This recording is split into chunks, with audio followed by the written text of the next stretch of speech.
আসসালামু আলাইকুম রহমতুল্লাহ। আজ ভোর 6টায় দেশনেত্রী বেগম খালেদা জিয়া আমাদের কাছ থেকে চিরদিনের জন্য বিদায় নিয়েছেন।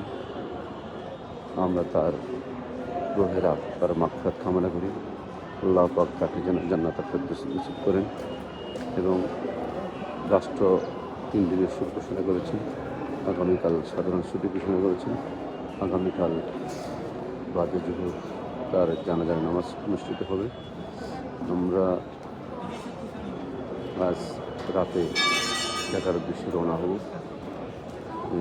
ইনশাল্লাহ এটি হবে বাংলাদেশের সর্ববৃহৎ এবং সর্বশ্রেষ্ঠ সর্বোচ্চ জমায়েতের মাধ্যমে এই বিশাল জানাজা অনুষ্ঠিত হবে। দেশবাসী এই জানাজায় উপস্থিত হয়ে নিজেকে ঐতিহাসিক বা ইতিহাসের অংশ হতে উপস্থিত থাকবেন। আমরা ইনশাল্লাহ আজকে রাত্রেই চট্টগ্রাম থেকে ঢাকার উদ্দেশ্যে রওনা দেব।